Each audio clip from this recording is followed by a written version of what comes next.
Hello students. Today we are going to discuss important topic of mathematics set. जो set है ये बहुत important topic है mathematics का और हमारे 11th क्लास की एनसीईआरटी में फर्स्ट चैप्टर है सेट्स। तो सेट अब सेट होता क्या है, तो अगर हम इसकी एक लाइन में डेफिनेशन दें, वन लाइन में, तो set is the well defined collection of objects. और ऑब्जेक्ट्स की जगह और एलिमेंट्स यूज हो सकता है या पर्सन्स यूज हो सकता है, ठीक है। तो वेल डिफाइंड। अब तो वन लाइन में इसकी जो डेफिनेशन है वो होगी set is the well defined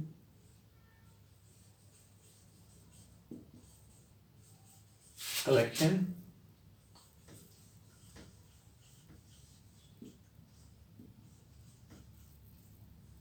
of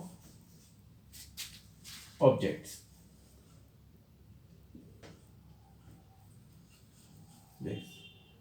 ये ऑब्जेक्ट्स, अब ऑब्जेक्ट्स की जगह हमारा यहाँ पर एलिमेंट्स भी हो सकता है, एलिमेंट्स भी हो सकता है या पर्सन्स, ठीक है।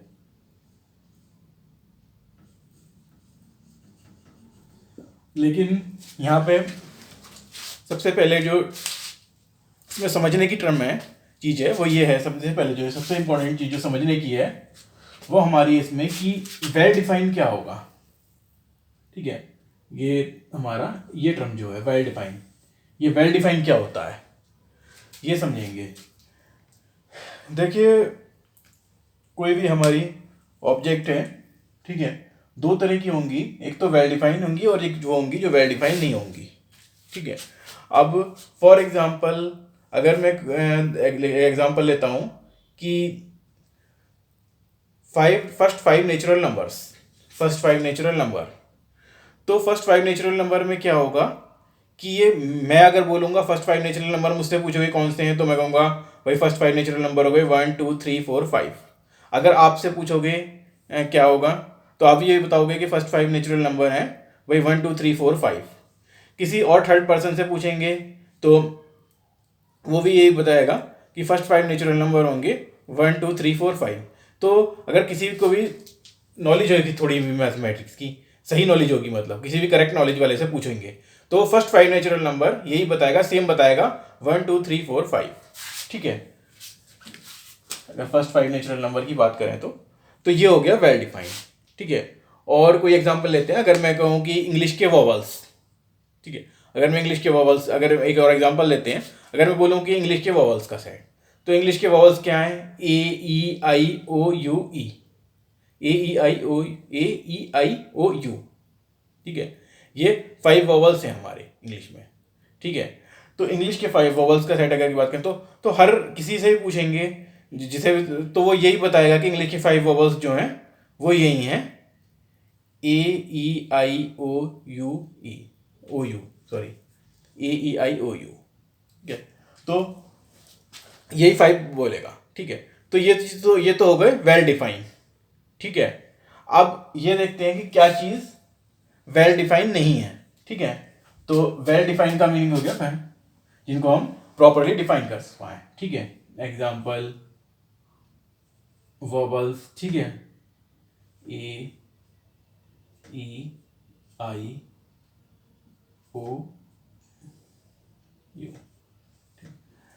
अब अगर सपोज मैं बोलूं कि क्लास के 5 अच्छे बच्चे का सेट, अगर मैं कहूँ कि क्लास के 5 अच्छे बच्चे, क्लास के 5 अच्छे बच्चे, तो 5 अच्छे बच्चे कौन से हैं, तो मेरे अकॉर्डिंग सपोज मैं बोलूँ, मेरे अकॉर्डिंग हो सकता है वो बच्चे अच्छे हों जो अच्छे मार्क्स लाएं, जिन्होंने क्लास में अच्छे मार्क्स लाए हों, ठीक है, अच्छे मार्क्स स्कोर किए हों। लेकिन किसी दूसरे से पूछूं तो उसके अकॉर्डिंग हो सकता है वो बच्चे अच्छे हों जो स्पोर्ट्स में अच्छे हैं कोई, ठीक है। और अगर तीसरे से पूछूं तो वो होगा जो अच्छे बच्चों से वो लगेंगे जो गुड लुकिंग होंगे या फिर किसी और से पूछूं तो वो अच्छे स्टूडेंट्स उन्हें कहेगा जो हाइट में टॉल होंगे, ठीक है। तो या फिर कोई अच्छे बच्चे उन्हें कहेगा जो फाइनेंशियली अच्छे होंगे, ठीक है। तो अलग अलग इंसान के हिसाब से पर्सन टू पर्सन ये चीज़ वेरी करेगी, हर पर्सन के हिसाब से अच्छे बच्चों की डेफिनेशन डिफरेंट होगी, ठीक है। तो सेम नहीं होगी इस केस में, अच्छे बच्चे की जो डेफिनेशन है वो पर्सन टू पर्सन चेंज होगी। तो इसलिए ये वेल डिफाइंड नहीं होगा ये सेट। अगर मैं कहूँ कि क्लास के 5 अच्छे बच्चों का सेट, ठीक है, आपकी क्लास के अगर मैं कहने लगूँ कि 5 अच्छे बच्चों का सेट, तो ये वेल डिफाइंड सेट नहीं हो, ये वेल डिफाइंड नहीं होगा, ठीक है, ये वेल डिफाइंड कलेक्शन नहीं होगा, इसलिए ये सेट नहीं होगा, ठीक है। तो इस तरह समझ सकते हैं इस चीज़ को कि जिसकी डेफिनेशन हर पर्सन टू पर्सन चेंज ना हो, हर पर्सन के हिसाब से अकॉर्डिंग टू हर पर्सन जिसकी डेफिनेशन सेम रहे जिस चीज़ की, वो जो सेट होगा वो वेल डिफाइंड बोला जाएगा। और जिसकी डेफिनेशन चेंज हो जाए पर्सन टू पर्सन, वो वेल डिफाइंड नहीं होगा, ठीक है। तो अब आगे इसकी चीज देखेंगे, ठीक है। इसमें अच्छा, इसको रिप्रेजेंटेशन, इसको जो रिप्रेजेंट करते हैं सेट को, ठीक है, सेट को जो रिप्रेजेंट करते हैं वो इंग्लिश के कैपिटल लेटर से रिप्रेजेंट करते हैं सेट को। जैसे सेट रिप्रेजेंट होता है ए, ठीक है, को जो रिप्रेजेंट करते हैं, ठीक है।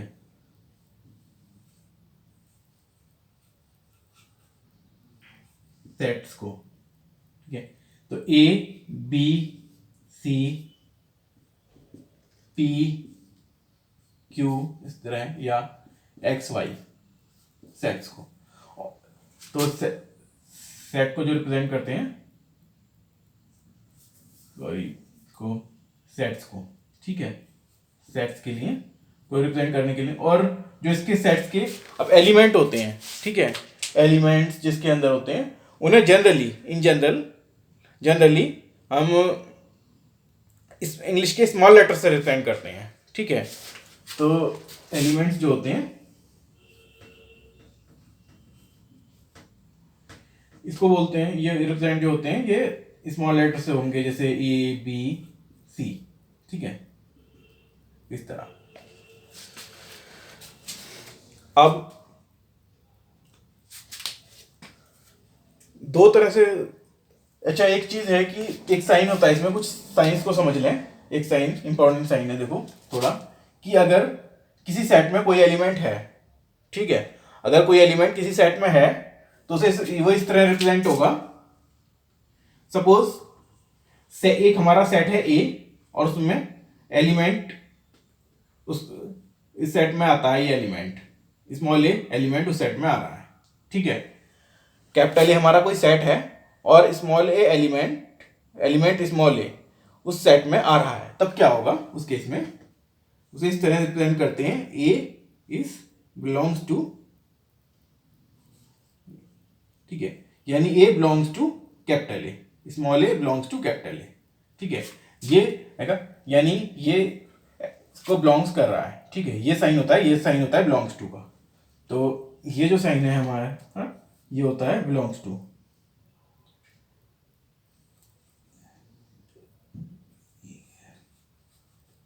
बिलोंग्स टू का, ये साइन होता है बिलोंग्स टू का, ठीक है। अब अगर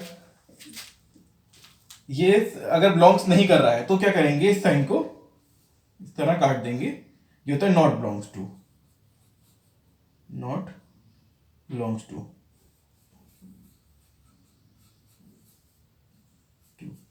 ठीक है। तो इस तरह बोलेंगे अगर A not belongs to A. अभी थोड़ा अभी इसको चीज को बस इतना याद रख लो। अभी मैं बाकी चीज और एग्जांपल देके आगे क्लियर करूंगा, ठीक है। तो अभी बस इतना याद रख लो अभी के लिए, ठीक है, इस चीज को अभी याद रख लो, ठीक है। अब आगे देखेंगे इसका रिप्रेजेंटेशन, ठीक है, कि कैसे कैसे दो तरह से इसका रिप्रेजेंटेशन होता है, ठीक है। तो इसका रिप्रेजेंटेशन देखेंगे, ठीक है, कि किस तरह हम इसको रिप्रेजेंट कर सकते हैं, ठीक है। तो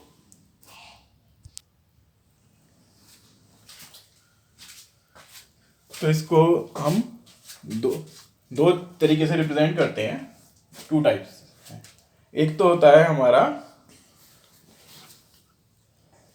रोस्टर फॉर्म और टर्बुलर फॉर्म। रोस्टर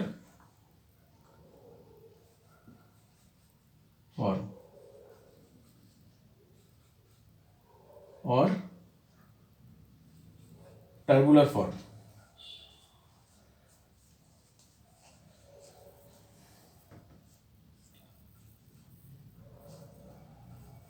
टर्बुलर फॉर्म ठीक है। दूसरा होता है सेट बिल्डर फॉर्म। सेट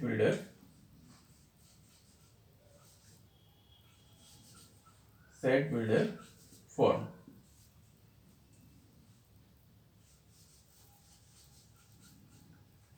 ठीक है।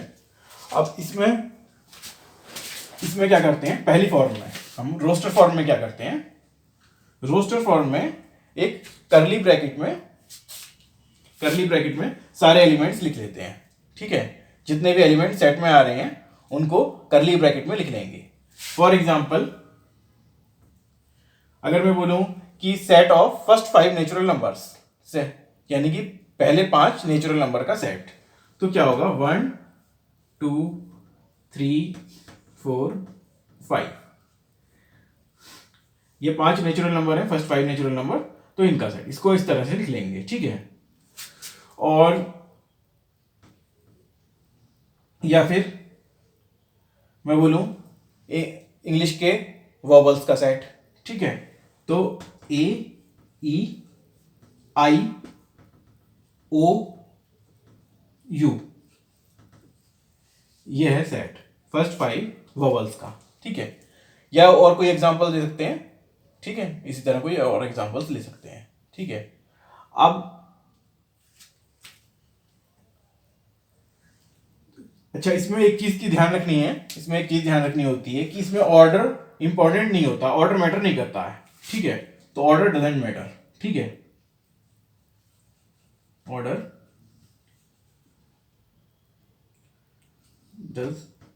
Doesn't matter. इसका मतलब ये हो गया कि 1 2 3 4 5 को मैंने लिख दिया 1 3 4 2, ठीक है, 5। तो वो एक ही बात है। ठीक है, किसी भी ऑर्डर में लिख दूं मैं, एक ही बात है, किसी को पहले लिख दूं किसी को बाद में लिख दूं। ठीक है, फॉर एग्जांपल इसमें लिख दूं ए E I O you.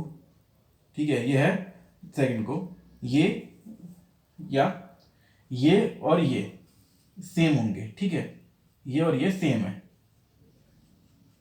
Same. इसी तरह इसको ऐसे भी लिख सकते हैं, ए और ओ आई यू ई। ठीक है, तो वो इसका और इसका मीनिंग सेम होगा। ठीक है, ऑर्डर इसमें इंपॉर्टेंट नहीं होता कोई। ठीक है, तो ये तो बात होगी हमारे रोस्टर फॉर्म की। ठीक है, अब बात करते हैं सेट बिल्डर फॉर्म की।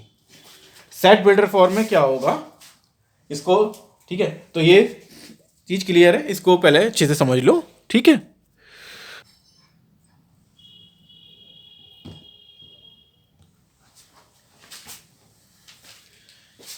सेट, इसमें नेक्स्ट फॉर्म जो है हमारी सेट बिल्डर फॉर्म। इसमें क्या करेंगे हम, जितने भी एलिमेंट हैं उनको एक, जितने एलिमेंट सेट में हमारे सेट में, ठीक है, उन एलिमेंट्स को हम, जितने एलिमेंट सेट में है उन एलिमेंट्स को हम एक डेफिनेशन से रिप्रेजेंट कर देंगे। मतलब एक ऐसी प्रॉपर्टी से या ऐसी डेफिनेशन, ऐसी प्रॉपर्टी से डिफाइन करेंगे जो सेट के सब एलिमेंट्स में कॉमन हो। ऐसी प्रॉपर्टी जो सब सेट के सभी एलिमेंट्स में कॉमन हो, ऐसी प्रॉपर्टी से हम रिप्रेजेंट करेंगे। ठीक है, और लेकिन कंडीशन ये है कि वो सेट के बाहर के किसी एलिमेंट में नहीं, कि नहीं पे वो प्रॉपर्टी अप्लाई नहीं होनी चाहिए। जिससे हम, जिस प्रॉपर्टी से हम रिप्रेजेंट करेंगे वो प्रॉपर्टी सेट से बाहर किसी एलिमेंट पे रिप्रेजेंट नहीं होनी चाहिए, सॉरी अप्लाई नहीं होनी चाहिए। लेकिन सेट के हर एलिमेंट पे वो प्रॉपर्टी अप्लाई होनी चाहिए। फॉर एग्जाम्पल अगर इसको हम सेट बिल्डर फॉर्म में लिखना चाहें तो क्या होगा, इसमें अगर हम ध्यान से देखें तो क्या है, ये नेचुरल नंबर है, फर्स्ट 5 नेचुरल नंबर, ठीक है। तो इसमें क्या करेंगे, एक जनरल एक एलिमेंट इस तरह एज्यूम करेंगे कि भाई हमारा एलिमेंट जो है वो एक नेचुरल नंबर है 5 से छोटा है, 5 या 5 से लेस या इक्वल, ठीक है। तो कहेंगे x is such that x is a natural number,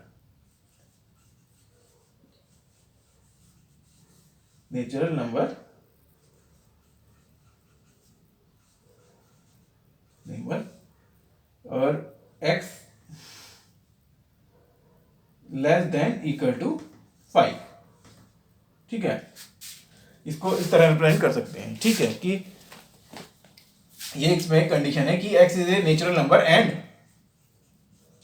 and लिख के इस तरह इसको रिप्रेजेंट कर सकते हैं, ठीक है, कि x is less than equal to 5, ठीक है। यानी जितने नेचुरल नंबर है जो कि 5 से छोटा है या 5 के इक्वल होगा, 1 2 3 4 5, ठीक है। अब और फॉर एग्जांपल अब इसको रिप्रेजेंट करना है हमें, ठीक है, इसको हमें सेट बिल्डर फॉर्म में रिप्रेजेंट करना है इस सेम चीज को, ठीक है। इसको देखो इस तरह रिप्रेजेंट कर सकते हैं, ठीक है। अब नेक्स्ट है इसको, तो क्या होगा, इसको कैसे रिप्रेजेंट कर सकते हैं, x is such that x, या फिर हम y भी ले सकते हैं कोई और भी, ठीक है। तो x is such that x is A vowel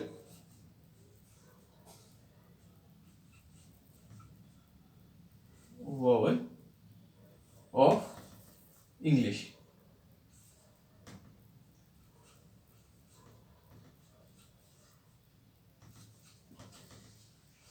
language, ठीक है। तो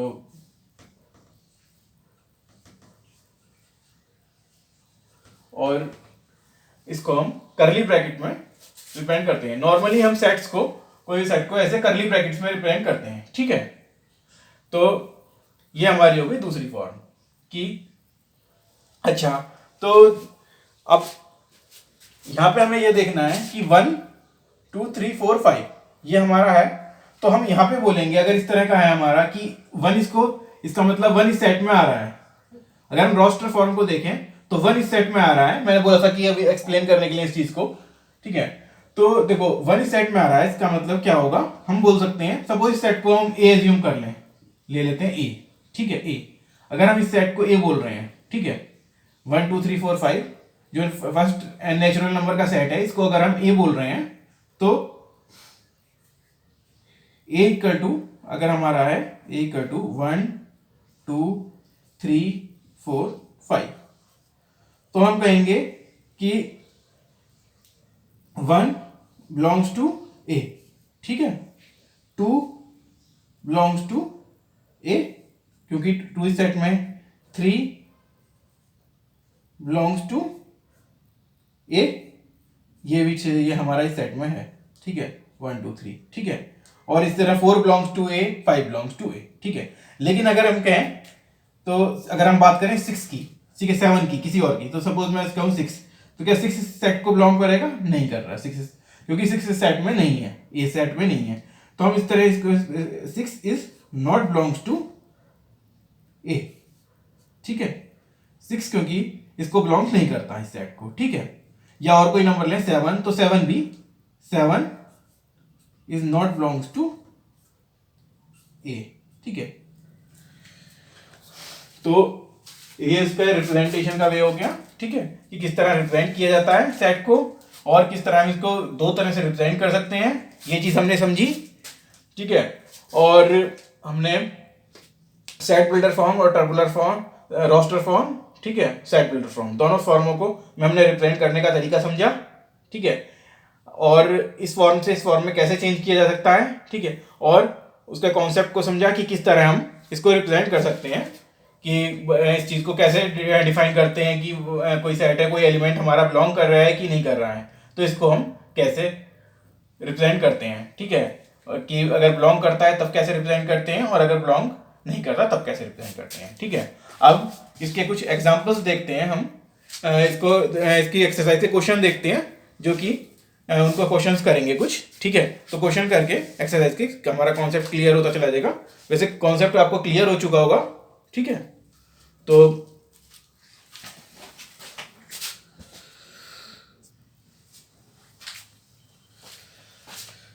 चलो अब हम इसका अगर एनसीईआरटी का कि जो हमारी पहली एक्सरसाइज है, फर्स्ट एक्सरसाइज है इसमें सेट की।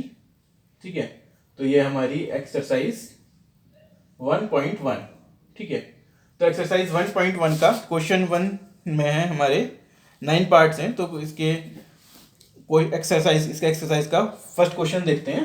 क्वेश्चन 1 का फर्स्ट पार्ट, फर्स्ट क्वेश्चन का फर्स्ट पार्ट देखते हैं क्या कहता है।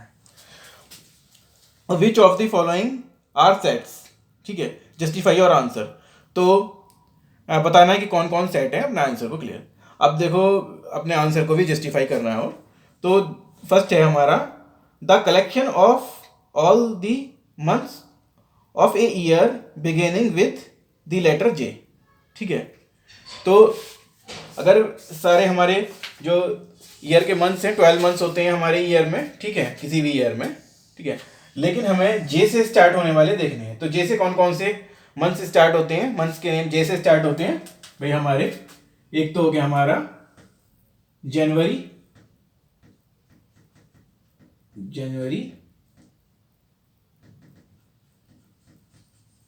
ठीक है, फिर फरवरी नहीं, मार्च भी नहीं होगा, अप्रैल भी नहीं होगा, मई भी नहीं होगा, जून। ठीक है, जून होगा जे, जून। और जुलाई। ठीक है, जुलाई होगा। फिर अगस्त होगा, नहीं होगा, सितंबर नहीं होगा, अक्टूबर नहीं होगा, नवंबर नहीं होगा, दिसंबर नहीं होगा। ठीक है, तो इस सेट में ये जो हमारा सेट होगा, ये इसमें 3 एलिमेंट है। क्या ये सेट होगा? पहली बात तो ये हमें ये देखना है कि क्या ये सेट होगा। तो बिल्कुल होगा ये सेट, क्योंकि ये जो हमारे मंथ्स हैं जे से स्टार्ट होने वाले, जैसा इसने बोला है, ये हमारे वेल डिफाइंड है। वेल डिफाइंड ऐसे हैं इसलिए हैं क्योंकि हर एक के अकॉर्डिंग जे से स्टार्ट होने वाले ईयर के जो मंथ्स हैं जे से स्टार्ट होने वाले, वो हर एक के अकॉर्डिंग सेम होंगे। कोई भी किसी भी पर्सन से पूछोगे वही सेम बताएगा कि भाई जनवरी, जून और जुलाई, ये 3 मंथ्स हैं हमारे जो हमारे जे से स्टार्ट होते हैं। ठीक है, तो पर्सन टू पर्सन वेरी नहीं करेगी इनकी डेफिनेशन। ठीक है, तो ये हमारा सेट होगा। ठीक है, तो इसका आंसर होगा यस। ठीक है, यस, इसका आंसर यस होगा। ठीक है, यस। ठीक है, फर्स्ट का। ठीक है, इसको बल्कि यहाँ यस। ठीक है, अब सेकंड देखते हैं, सेकंड में क्या कहता है। ठीक है, सेकंड में बोलता है collection of 10 most talented writers of India.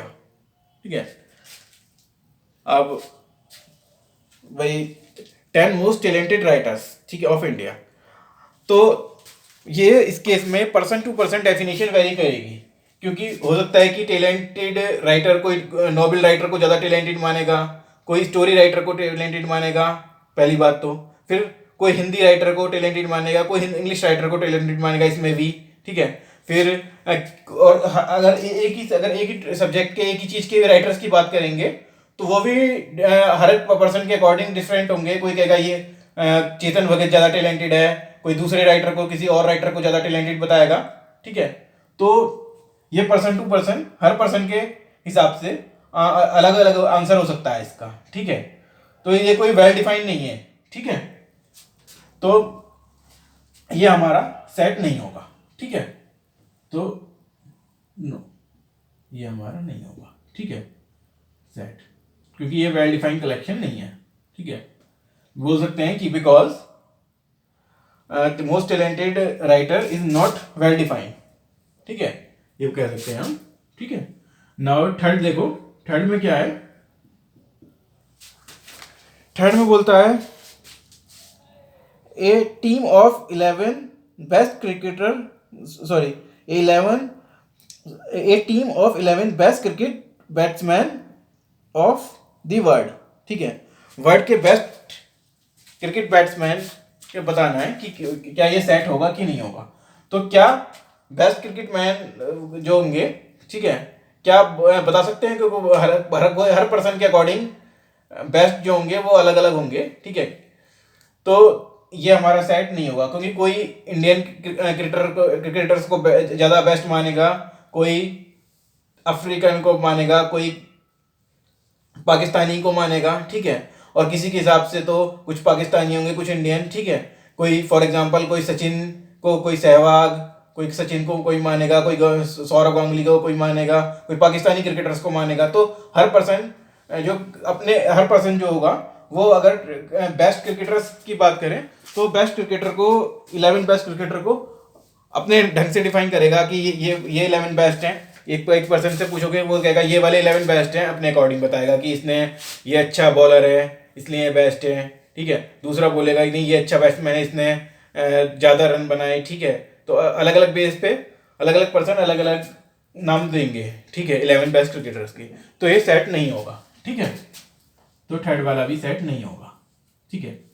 अब तो set of 11 best cricketers, cricket batsman is not defined, ठीक है, क्योंकि 11 बैट्समैन जो होंगे क्रिकेट के बैट्समैन वो डिफाइन नहीं है, ठीक है। तो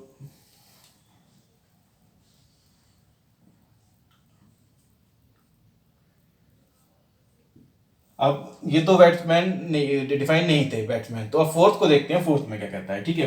बैट्समैन वेल डिफाइन नहीं थे। नाउ फोर्थ में क्या कहता है, collection of all boys in your class, ठीक है। कलेक्शन ऑफ ऑल बॉयज, तो भाई आपकी अगर क्लास के बॉयज की कलेक्शन की बात की जाए, ठीक है, अगर आपकी जो क्लास होगी, ठीक है, तो उसमें जितने ही बॉयज हैं तो उनका सबके, अगर उनको सबके को कलेक्ट किया जाए, बॉयज को का मतलब एक सेट बनाया जाए, तो क्या ये वो सेट होगा, क्या वो सेट बन जाएगा उन बॉयज का? क्या बॉयज, पहले ये देखना है हमें कि क्या बॉयज जो है आपके बॉयज का कलेक्शन, क्या कलेक्शन वेल डिफाइन होगा, ठीक है। तो भाई हर पर्सन के अकॉर्डिंग बॉयज, आपकी क्लास के बॉयज के नाम तो सेम होंगे, मतलब बॉयज का कलेक्शन तो हर, अगर किसी की पर्टिकुलर आपकी क्लास की बात की जाए तो हर पर्सन के according, according to every person, मतलब आपके क्लास के बॉयज का कलेक्शन सेम होगा, ठीक है।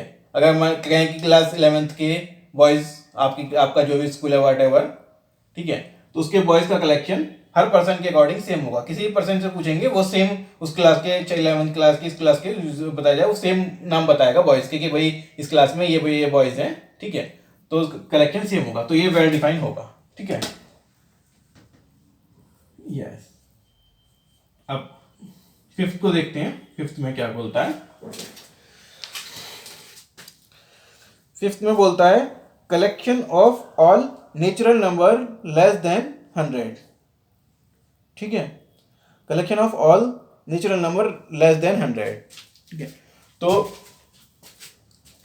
क्या होगा, कलेक्शन ऑफ ऑल, अगर किसी से भी, जैसे मैंने वहां बताया था कि अगर मैं फर्स्ट 5 नेचुरल नंबर पूछूं तो हर कोई ये सेम बताएगा, ठीक है। उसी तरह अगर नेचुरल नंबर पूछे जाएं लेस देन 100, जैसा इसने बोला है, collection of natural number less than 100, तो क्या ये सेट होगा?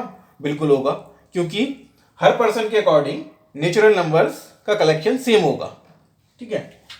तो क्या होगा, अगर किसी एक पर्सन से पूछा जाए 100 से छोटे नेचुरल नंबर क्या क्या हैं, तो बताएगा 1 2 3 4 5 6 7 8 9 10 अप टू इस तरह 99 तक, सारे जितने नेचुरल नंबर हैं ये सब 100 से छोटे हैं, ठीक है।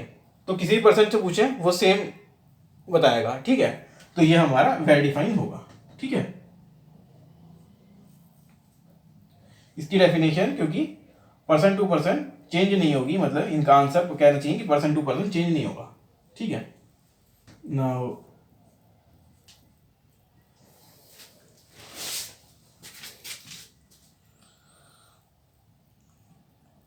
नेक्स्ट है sixth, collection of novel written by the writer Munshi Premchand, ठीक है।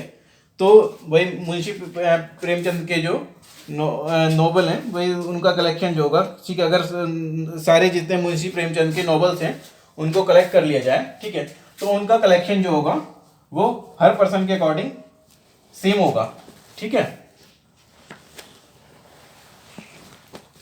हर पर्सन के अकॉर्डिंग उनका कलेक्शन सेम होगा, ठीक है, तो ये हमारा सेट होगा, ठीक है, क्योंकि कोई और राइटर का हमने वो नहीं किया, हर पर्सन के अकॉर्डिंग जितने भी मुंशी प्रेमचंद ने नॉवल लिखे हुए हैं उनका अगर कलेक्शन करें तो हर पर्सन वही बताएगा जिसे नॉलेज होगी, थोड़ी वो वही नॉवेल्स के नाम लेगा जिसे, ठीक है, तो ये हमारा सेट होगा, ठीक है। अब नेक्स्ट है 7th, देखते हैं 7th में क्या बोलता है।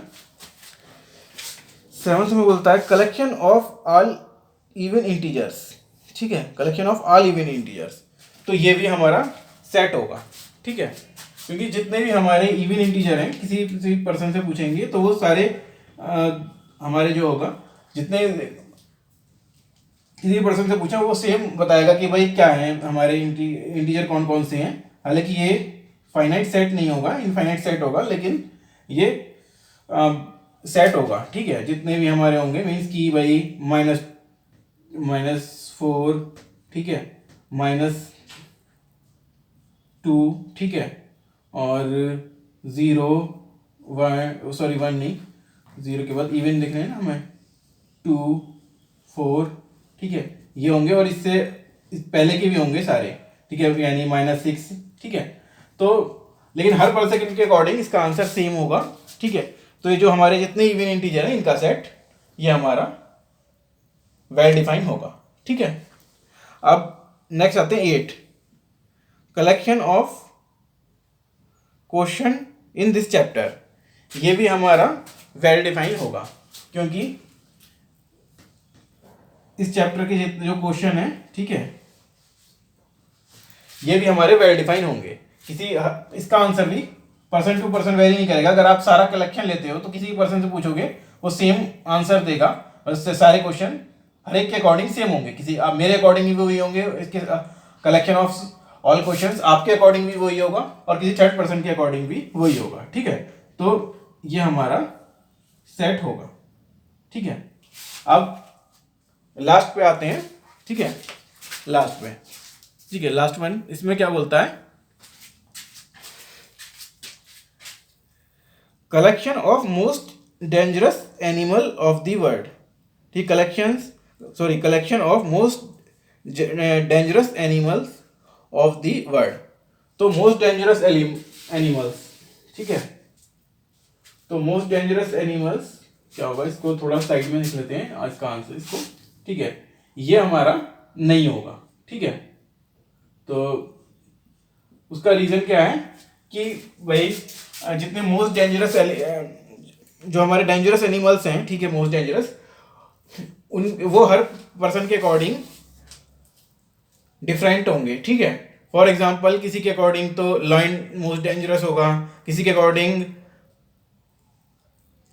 एलिफेंट मोस्ट डेंजरस होगा, ठीक है, कोई भालू को ज़्यादा डेंजरस बताएगा, ठीक है, तो कोई पैंथर को, ठीक है, ठीक है, तो अलग अलग पर्सन जो होंगे वो अलग अलग उसको डेंजरस बताएंगे, ठीक है, तो इसमें कोई स्नेक को डेंजरस बता सकता है, ठीक है, तो इसको हम वेल डिफाइन नहीं कह सकते, ठीक है, किसी के अकॉर्डिंग कोई एनिमल डेंजरस नहीं होगा, दूसरा होगा, ठीक है, तो ये चीज़ वेल डिफाइन नहीं है, ठीक है, तो इसका आंसर हो जाएगा नो, ठीक है, तो अभी इतना ही देखते हैं, ठीक है, तो नाउ नेक्स्ट क्लास में इसके आगे के क्वेश्चन डिस्कस करेंगे आगे, ठीक है।